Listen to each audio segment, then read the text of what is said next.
Selamat siang. Sebelumnya saya memperkenalkan diri dulu. Perkenalkan, nama saya Gema Bahagia. Saya dari Universitas Esa Unggul, Fakultas Ilmu Komunikasi, Program Studi Public Relation. Baik, bersama kita telah hadir narasumber dari salah satu perusahaan yang memproduksi kopi kapal api. Langsung saja Bapak Damiano. Pada kesempatan ini saya mempersilakan Bapak untuk memperkenalkan diri. Terima kasih untuk kesempatan yang diberikan. Perkenalkan, nama saya Damiano. Saya adalah salah satu praktisi humas dari salah satu perusahaan yang memproduksi salah satu produk terbaik Indonesia, yaitu kopi kapal api. Baik, terima kasih Bapak. Kita langsung masuk ke sesi tanya jawab saja ya Bapak. Baik, kira-kira menurut Bapak, apa keunggulan dari perusahaan yang memproduksi kopi kapal api ini? Kira-kira apa keunggulan dari produk kopi kapal api ini ya Bapak? Baik, bicara tentang keunggulan kopi kapal api, sebenarnya ini bukan hal yang baru ya, karena hampir di seluruh pelosok tanah air ya, orang-orang atau masyarakat Indonesia sudah banyak yang mengkonsumsi kopi kapal api.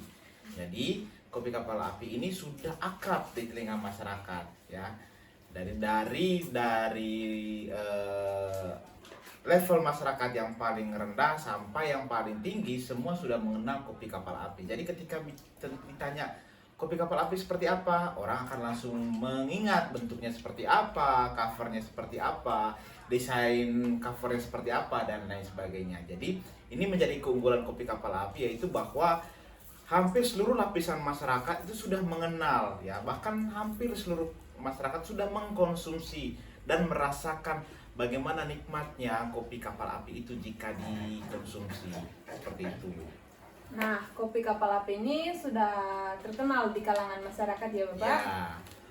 Jadi kira-kira bagaimana strategi marketing PR dalam membangun brand image kopi kapal api ini?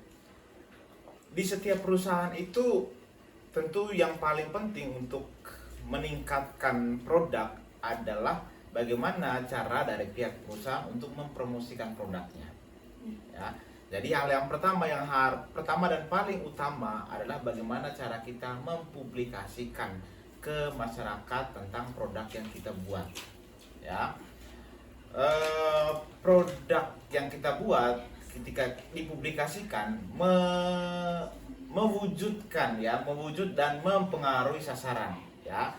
Misalnya cara kita mempublikasikan produk yang kita buat itu sekiranya mampu mempengaruhi masyarakat agar mereka juga bisa memiliki ketertarikan tersendiri dengan produk yang kita tawarkan ya.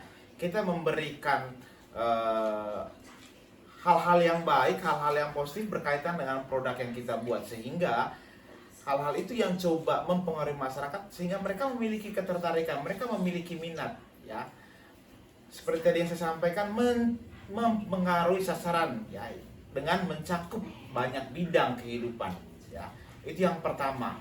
Lalu yang kedua adalah dengan membuat iklan, misalnya membuat brosur misalnya, kemudian mensosialisasikan produk, bahkan kita coba memberikan sampel untuk dicoba di masyarakat.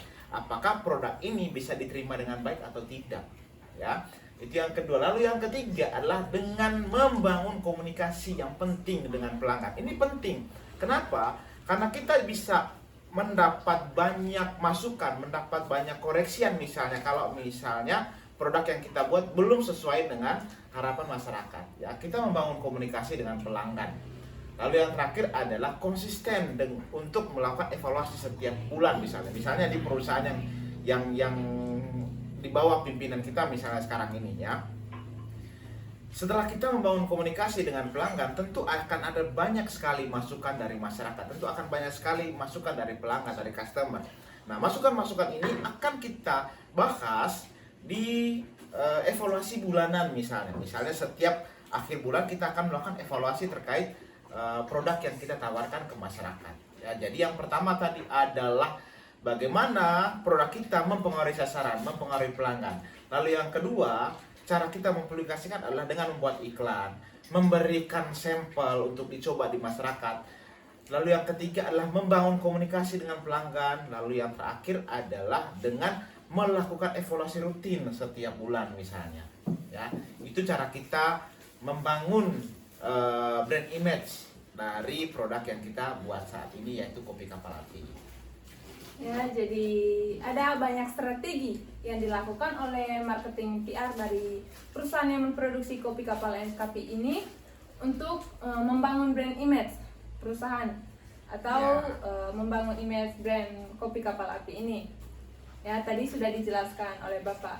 Jadi menurut Bapak, kira-kira apa pentingnya membangun brand image bagi perusahaan yang memproduksi kopi kapal api ini? Oke, bicara tentang brand image, sama halnya ketika kita bicara tentang diri kita sendiri, ya. Hal apa yang menjadi pembeda dari kita, dari diri kita? Misalnya saya dengan si A misalnya, apa yang membedakan saya dengan si A? Ya, demikian juga dengan produk yang kita tawarkan. Brand image memiliki peranan ya untuk membedakan apakah produk yang kita tawarkan ini produk baru atau produk yang sudah ada sebelumnya. Ya. Brand image bukan sekedar logo, bukan sekedar nama. Ya. Tetapi lebih dari itu, brand image coba memberikan pemahaman lain sebagai perwujudan, ya, perwujudan image, perwujudan persepsi orang terhadap produk yang kita tawarkan, ya. Dengan brand image yang kita tawarkan, orang akan selalu mengingat, oh, produk kopi kapal api bentuknya seperti ini, logonya seperti ini, sehingga itu tidak menjadi asing lagi di masyarakat, tetapi sebaliknya menjadi hal yang lebih mudah untuk diingat, lebih mudah untuk dikenal, ya. Jadi brand image bukan hanya sekedar logo, bukan hanya sekedar nama, tapi lebih dari itu menunjukkan identitas dari produk itu, ya. Itu yang paling penting. Ya, benar sekali Bapak. Baik, jadi perusahaan yang memproduksi kopi kapal api ini adalah perusahaan yang cukup besar ya Bapak, dan cukup terkenal karena marketing PR di perusahaan ini sangat bagus dan mampu membangun brand image, sehingga banyak masyarakat yang minat akan keunggulan dari kopi kapal api ini. Baik, terima kasih Bapak untuk segala pengetahuan dan informasi yang sangat bermanfaat bagi saya maupun bagi semua orang dimanapun mereka berada. Kiranya apa yang Bapak bagikan menjadi pengetahuan baru bagi kami semua. Baik, sekali lagi saya ucapkan terima kasih Bapak. Terima kasih, sama-sama. Baik, saya Gema Bahagia, pamit undur diri dan mengucapkan terima kasih.